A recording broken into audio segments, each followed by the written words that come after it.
Hello, everybody. Welcome back to Cloud Wars Live. We are exploring the digital revolution and the remarkable changes taking place in the business world around that. We're delighted to have with us today Joseph James, goes by JJ. He's the CFO at Apex Capital, which provides financing for the trucking industry, and they're a good customer of Workday. JJ, welcome. Good to see you. Thanks for having me, Bob. It's a pleasure. So, JJ, lots going on in the world today. Your company in the midst of helping, we've heard so much about supply chains and energy usage. You're really in the thick of that. So we'd love to hear a little bit from you about, these intense nonstop changes in the world and the role that planning can play. So could you talk to us a little bit about that, JJ, and how that's helped your business be able to be more responsive, more nimble, more successful? Sure. Yeah. Great question, Bob. I think, it certainly has been in front of everyone's mind with the supply chain. Certainly is cost rising. Freight certainly been a part of that. And we've been helping those truckers. There's 4 million trucks on the road roughly in the United States. 3 million of those, what I think a lot of people might not know is about 3 million of those are independent truckers. Those are small business owners that are running those. And long before I got here, we've been supporting those truckers now going over 25 years in providing them the working capital they need. So, but part of that, especially since, say 2020, when COVID happened, it again, in my career, or saying like it changed quickly in being able to respond to those challenges and scenarios and what it means for our business, but more importantly for our customers has been something we had to focus on during that time. So, and you got to have the right tech stack to do that, the financial and accounting tech stack to do that. I was fortunate that we got going on it before all that happened, coincidentally, obviously. So yeah, it's been a challenge the last couple of years for sure. Well, JJ, that's wild though. The 4 million trucks and 3 million of those being the independents. Yeah. So when things come along, like whether it's COVID and new restrictions, regulations they had to follow, but also inflation hits. And, as you said, suddenly these people, seems like the need for what Apex does and how you do it rose even more during that time. Yeah. And really, our clients need to be focused on their business, right? And that is not worrying about working capital. It's not worrying about the back office. It's not worrying about those different elements they didn't get in business, honestly, to do. That's not why they wanted to own their own business, set their own schedule, follow the American dream, which I think trucking is a great example of. But at the same time, they need a great partner to do that. That's where we've come in and done again, our founder, David Baker, had this vision of supporting these our clients that way in the 90s. And here we are today talking about it. So, yeah. So JJ, with that, so you've talked about the impact some on the truckers. Now, inside your company there at Apex Capital, we've heard about the different sort of scenario models that companies like yours have had to go through. So these fast-moving, fast-changing times have required more and more of that. And from our earlier conversation, one of the things you said was, yes, it's important for you as CFO to be able to look at these different models, but you've said it's even more important that frontline managers within Apex be able to see what's going on as well. So could you talk about the impact then that Workday Adaptive Planning has had within your organization? Yeah, I got to, my 26-year career now or something. I've seen some bad examples of what I saw CFOs do when I was in that org, and saw some good ones. And I remember the bad ones, honestly, more. Maybe it's my personality, I'm not sure. But really what we've had to be able to do is respond quickly. And I've seen CFOs, and this is a bit of systems evolution that I've seen in my 26 years, has been CFOs that, in my opinion, that did it poorly, followed their own kind of interests, their own pet peeves that drove them crazy or whatever it was. Now, certainly things that are table stakes in my role that you've got to be able to manage, and that is working capital, the balance sheet, and making sure you can provide for that as your company grows, et cetera. But there are some nuances where I saw some CFOs really chase things that I need to think they were chasing. And especially as the democratization of information and data has really come through our society as a whole, it's certainly made its way into our company. One of the things that we did, and again, I'm very fortunate that came to a company with a culture of curiosity was embedded here. I didn't have to create that. It's hard to do as one person, but having that in place was a keystone that I think had been laid for a long time. But really what we're able to do with our systems now, back up just a little bit, we put in Workday HR, our people team led that effort. We saw a natural progression into the financial side of things. So that's thinking about the general ledger, AP, treasury, all there, right? Put that in place. Now you have these systems talking to each other. When I got here, very tenured team, it put together accounting, fintech stack that never was designed to go together. Fortunately, awesome people, they put it in place. They knew how it worked, stone cold. But unfortunately, there was just a few people that knew how it worked. So there's a lot of risk, I think, that goes along with that. So fortunately, through our evolution of bringing on Workday HR, then going into finance, the natural progression was putting in Adaptive, something that wasn't sure I needed at first. And then as time went on and we stabilized our systems and really saw the benefits of it, we put in Adaptive. And now as a CFO, that's honestly where I spend most of my time, is those iterations around the business, the things I have to do as a CFO. But really where we're at now, Bob, is how do we get that data to the individual stakeholders? You brought up scenario planning. One of my things I've really worked on in the budgeting and forecasting process is make sure that those stakeholders, whether it's risk or operations or sales, have their voice in it. It cannot be a finance forecast. That's not what a forecast is. Yeah. The CFO, I own it with everyone, but it's not a finance forecast. It's the business's forecast. And so we're able to do that. We're able to parse things out, the sales plan, the operational metrics, efficiency, and all that, and make sure our stakeholders have their voice heard and make it in those scenarios. So that's what it brings to us, and I'm very, very happy to have it in place. And so enables us to respond to those things like you talked about with COVID and PPP. You might remember that. You probably, Bob, you may have talked to people about that. And one of the things that was interesting for us is, a lot of your viewers may know this, but that PPP money went fast. It was gone in hours, not days, right? And one of the things we did, and this is all public information, you can look this up. We didn't take it. We didn't need it. This is an officer of the company. I had to put my name sign saying, there's solvency or layoffs if we don't have this money. And that just wasn't true. Through the modeling we did, doomsday type modeling of where the economy was headed, we didn't need it even then. Yeah. And of course, we're fortunate to respond the way we did and get through it the way we did. It was the economy overall, but very happy to have the systems in place to do that.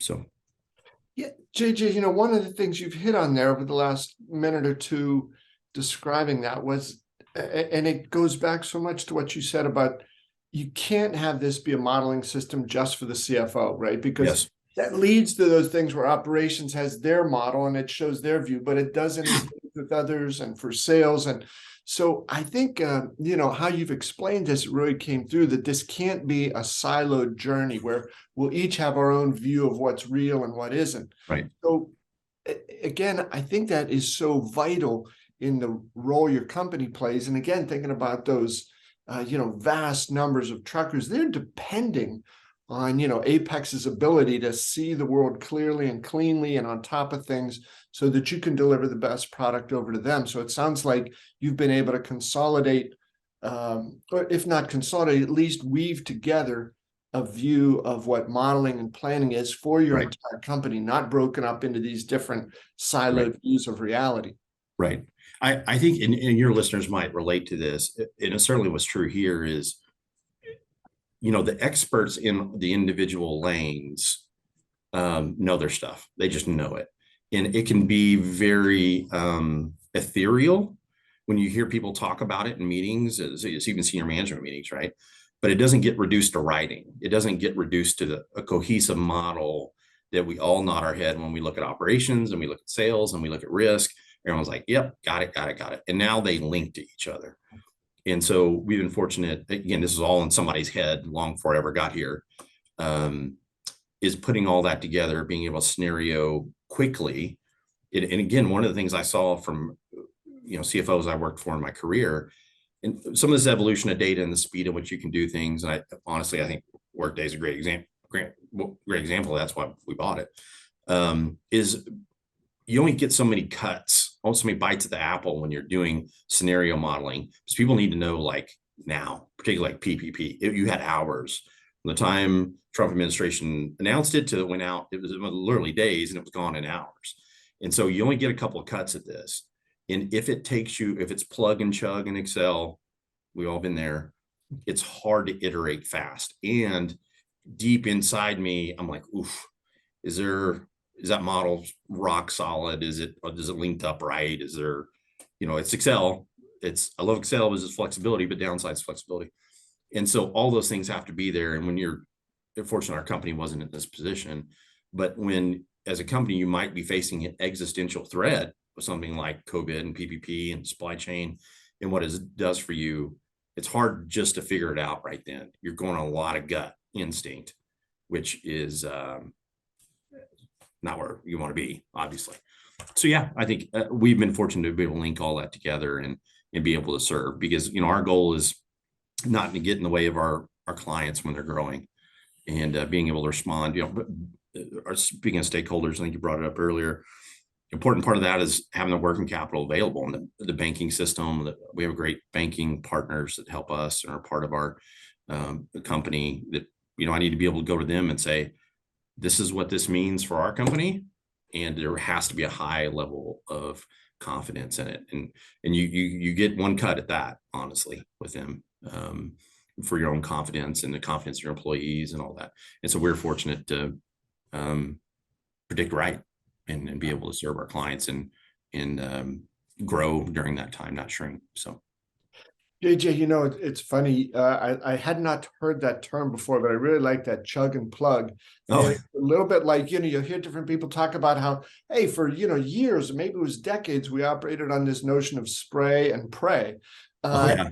Those worked at a certain time in certain industries, and it just seems they are just not possible. And I like how you've said, you get one cut at this, maybe two, but probably one. So you got to have that right. That's a really interesting perspective, and I think it's one that reflects sort of this very fast-paced world that we're in today, one where the data's got to be there, that everybody can see, rely on, trust, and then make decisions on that. Absolutely.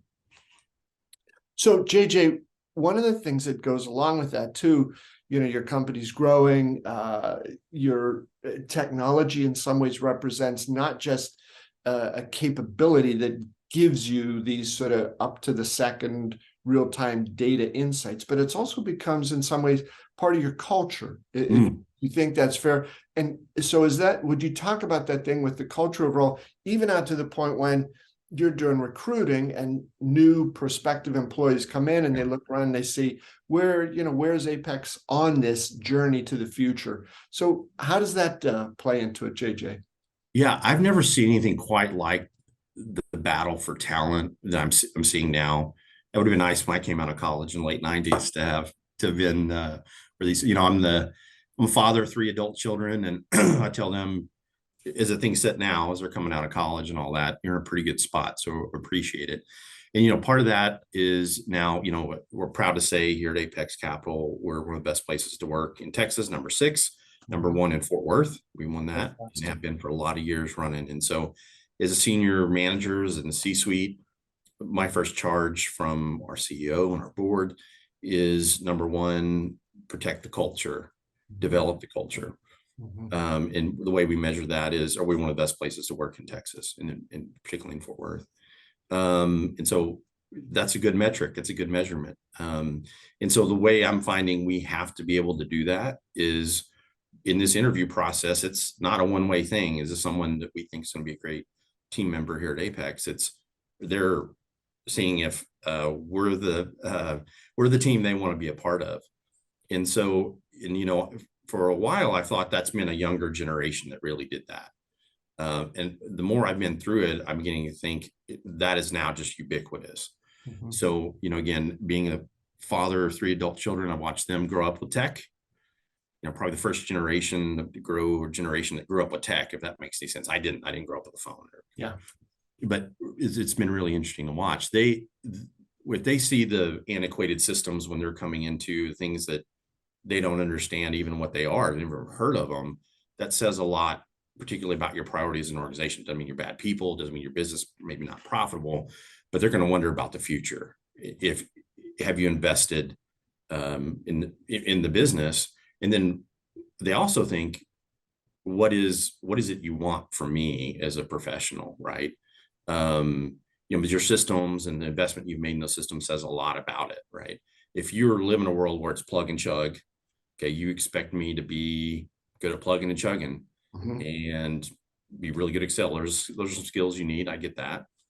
But at the end of the day, where particularly people we want in our organization, the talent we want in our organization, we want the people that want to bring that next level of discernment, their business capabilities to grow the business, not investing in these systems that don't talk, spending all their time, the frustration. Those things radiate through a culture.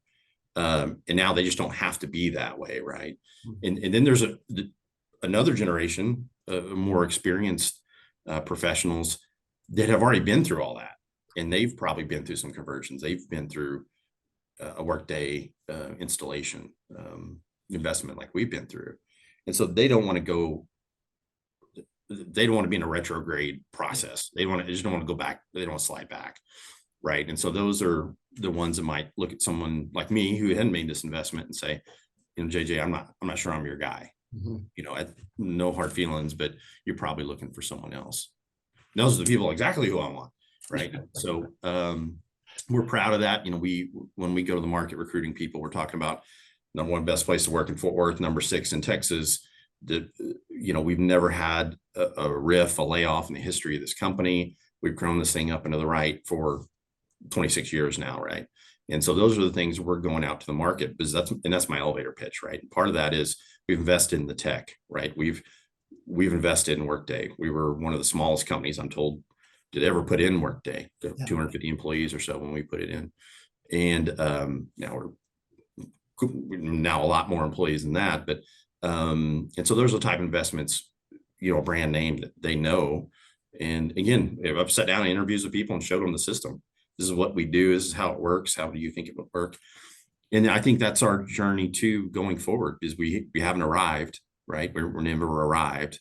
And so, this particularly with adaptive is how do we get these reports and these modules and these bespoke reporting? Again, it's something that's been in our culture a long time, but utilize it where it's in real time with our transactions that flow into those reports and get to our Apexers, our employees. And last point I'll make, Bob, on it is, I sit down holidays and get to do this, but every month and with a group of newer employees, and walk them through some of our systems and let them see it. It generates a lot of ideas for me, generates ideas for things I didn't know we even had the data on and things like that. So in really getting them involved in it is where the ideas come from.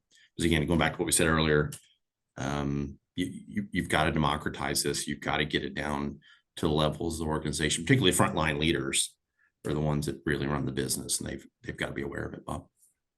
JJ, that's great. Those perspectives, especially about, protect the culture. This desire to have those sort of world-class people coming in, top rated company to work for in Fort Worth, number 6 in Texas. Those are very, very impressive. And, I love too, JJ, how you, very proudly and deservedly so talked about 26 years we've been moving up and to the right. Yeah. And the last thing I want to ask you about, JJ, is something with that, right? That everybody's got to be able to, embrace the vision that the company has. And yours has been up and to the right. But at the same time, as a CFO, with the crazy stuff we've seen in the world the last 2 or 3 years, you've also got to be able to deploy this planning and somebody to say, okay, but what if, other things happen here? So plan for the best, but you've got to in some way be able to prepare for the worst. Could you talk about that in these what if scenarios and what Apex has learned from those? Yeah, I think, and really that's about collecting, as a CFO, one of the things you've got to do a lot of is a lot of listening and not a lot of talking. That can be hard. Generally, particularly in the C-suite, you get some personalities that like to talk, be heard, and that's okay.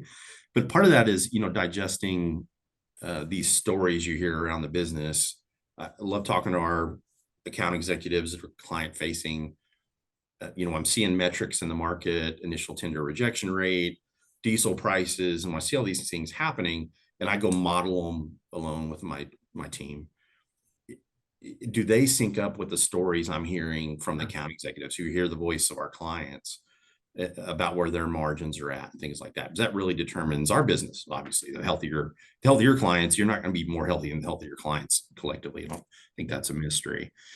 And so what we've been able to do, the unfortunate war in Ukraine, what that did to diesel prices, the spike there, these are things where you're like, yeah, I didn't see that. I didn't see that coming. People line up on a border all they want, but I didn't see that coming. And so then you have to respond very quickly, because by the time I get back to my desk, I've got people calling me, the lines are lit up, asking me what I think is going to happen to our business. And that's client facing, that's banks and our, important our lending syndicate. There's all those different, the board, all that. And so they, again, all have a sense of where the business is headed, but until you, again, reduce it to writing, run it through your models, it's very important. And I think one of the things we focused on, Bob, and I think your listeners can appreciate this too, is the unit economics of your business are so important. Just that one transaction, if you had to reduce it to one transaction, do you understand it stone cold? If one more widget comes through your organization, do you understand how that affects you economically? We're fortunate enough we've modeled that. That's been in people's heads, probably certainly was in Excel and things like that. But what we've had to do is really move that into our systems, right? And let that, someone that works for me, she's head of FP&A here, financial planning analysis, we'll be in a room, senior management, talking about, hey, we did this last week, Wednesday. Hey, we think the 2023 is gonna look like this. What does that mean? Over to her, back in a minute, couple minutes. And we have a sense of what we think is going to be, particularly with interest rates right now, right? Front of everyone's mind in a recession and all these things. And so knowing that, being able to respond quickly with confidence, and understanding what your assumptions are. I've been in places where we beat our plan and we just move on. Yeah. It's not, why did you beat your plan? If it was a big tailwind, you need to know that, right? Because tailwinds always turn into headwinds, don't they? And so that's where we're at as a business. We're on a journey, to be clear. That's why we go to Workday Rising and things like that. Those get you jazzed up. You kind of have to calm the team down a little bit and stay focused when they come back from those things. But we're excited about the journey we're on, just in the culture we built. I spent my whole career believing and hoping there was a company that really believed in culture first, had a C-suite of executives who believed in that. I'm fortunate to get to come here, that all that was set up before I ever got here. And so it does exist, and I'm happy to be a part of it. JJ, that's great. Good to hear. More and more companies, I think, are getting that, right? Yeah. I can be very good at the business stuff, but the culture is what's going to sustain it and allow, like in your case, this to Apex Capital move up and to the right for 26 years. And JJ, before we sign off, any last word, anything you wanted to share? No, Bob, thanks for your time. I appreciate you letting me talk a little bit about it and letting me hear your listeners hear a little bit about it, and appreciate anybody's feedback they might have for me too. So perfect. Well, JJ, thanks so much. Folks, thanks to all of you. Hope you've enjoyed this episode of Cloud Wars Live, brought to you by our friends at Workday Adaptive Planning. 2023 is here. I hope it's off to a great start for all of you. We'll see you again next time.